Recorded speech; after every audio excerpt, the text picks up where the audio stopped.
कक्षा 10वीं विषय गणित प्रश्नावली 13.2 अध्याय 13 पृष्ठीय क्षेत्रफल और आयतन।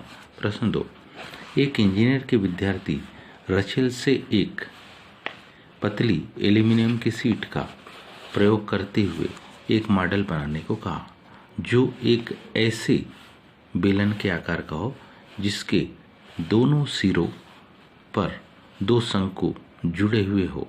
इस मॉडल का व्यास 3 सेंटीमीटर है और इसकी लंबाई 12 सेंटीमीटर है। यदि प्रत्येक शंकु की ऊंचाई 2 सेंटीमीटर हो तो रचेल द्वारा बनाए गए इस मॉडल में अंतर्विष्ट हवा का आयतन ज्ञात करो। अब ध्यान से देखिए, तो जो दी गई जानकारी है उसको अगर हम समझने का प्रयास करें तो ये कंप्लीट मॉडल की यहाँ से लेकर अगर हम ये यहाँ तक की कंप्लीट ऊंचाई को देखें तो इसकी जो कंप्लीट ऊंचाई दी है वो दी है कितनी, 12 सेंटीमीटर। साथ ही साथ यदि हम ये वाली हाइट देखें जो कि शंकु की ऊंचाई है तो ये वाली हाइट दी है इन्होंने कितनी, 2 सेंटीमीटर, क्योंकि 3 सेंटीमीटर क्या दिया है व्यास। यदि यहाँ से लेकर यहाँ तक कंप्लीट देखें तो यह है 3 सेंटीमीटर।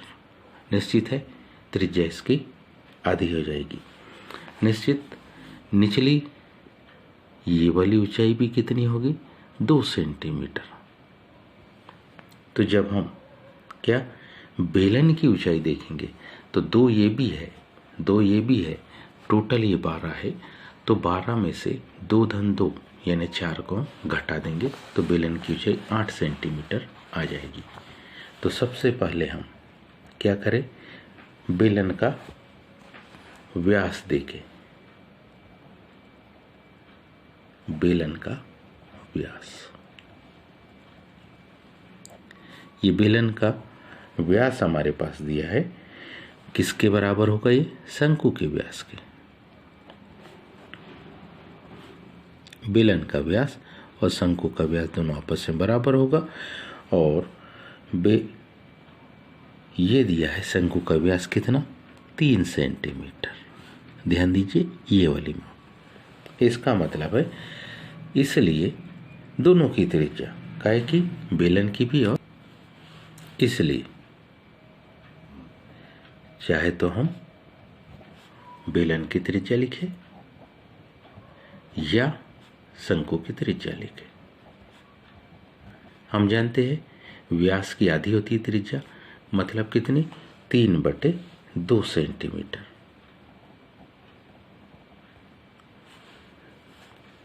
क्योंकि प्रत्येक शंकु की ऊंचाई, क्योंकि क्या प्रत्येक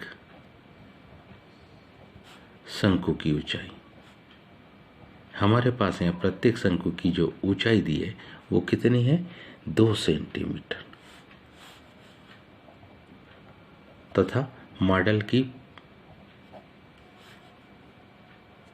कुल ऊंचाई, मॉडल की हमारे पास क्या दी है, कुल ऊंचाई दी है, वो दी है 12 सेंटीमीटर। इस आधार पर, अतः इस आधार पर हम बेलन की ऊंचाई लिख सकते हैं।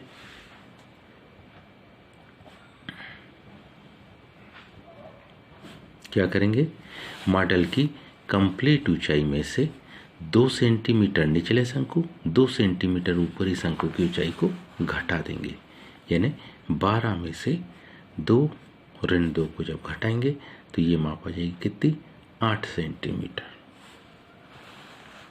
अब हमें ये बताना है कि इस मॉडल में अंतर्विष्ट हवा का आयतन कितना होगा। तो हवा का आयतन बेलन के आयतन धन दोनों शंकु के आयतन के कैसे बराबर होगा। तो सबसे पहले हम बेलन का आयतन निकालेंगे। बेलन का आयतन होगा,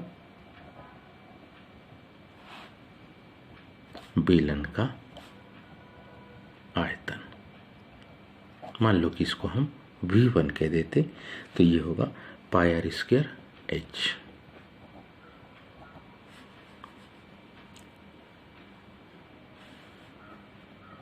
V1 बराबरी से πr², 3/2 पूरे की घात 2 इंटू एच।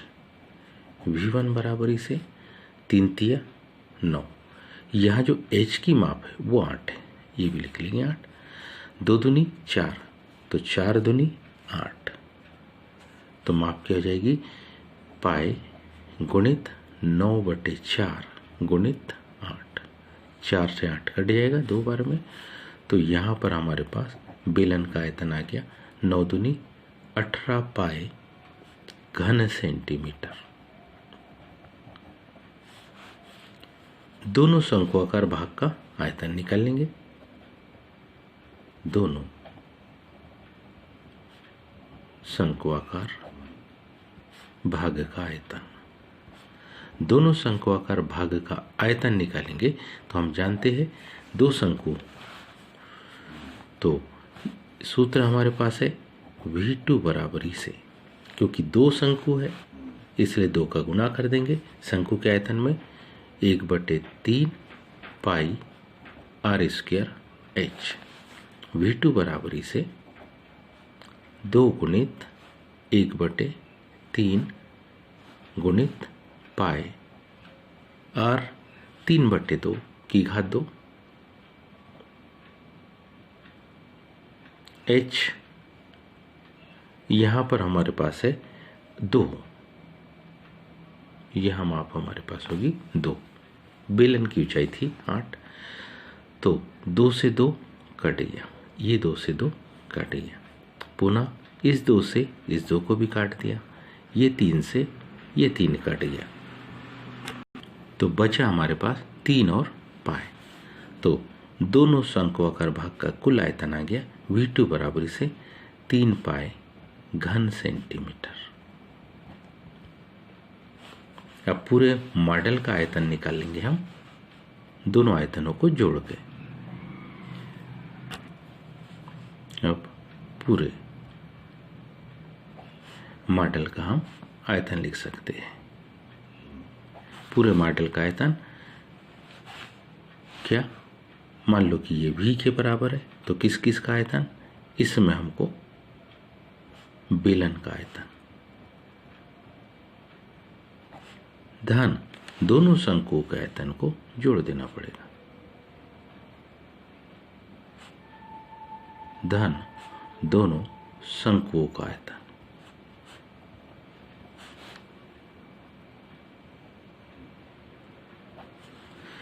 V बराबरी से क्या लिखेंगे, V बराबरी से V1 प्लस V2। V बराबरी से V1 मतलब किसका, बेलन का आयतन, वो था 18 पाई। V2 दोनों शंकुओं का आयतन, ये था 3 पाई। इन दोनों को जब जोड़ेंगे तो हमारे पास माप कितनी आएगी, V बराबरी से 18 और 3 21 पाई। हम जानते हैं पाई की माप को, तो V बराबरी से हम लिखेंगे 21 गुणित 22/7। 7 से 21 3 बार में कट जाएगा, तो हमारे पास में क्या आ गया, 22 तिया 66। तो V बराबरी से 66 घन सेंटीमीटर। हम लिख सकते अतः मॉडल में अंतर्विष्ट, अतः काहे में मॉडल में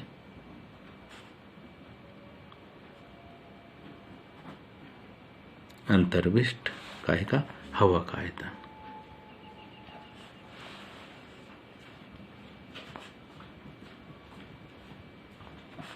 V बराबरी से 66 घन सेंटीमीटर। बिल्कुल आसान सा प्रश्न था, उम्मीद है आप सबसे बन जाएगा, समझ में आया होगा। आज के लिए इतना ही, शेष कल, धन्यवाद।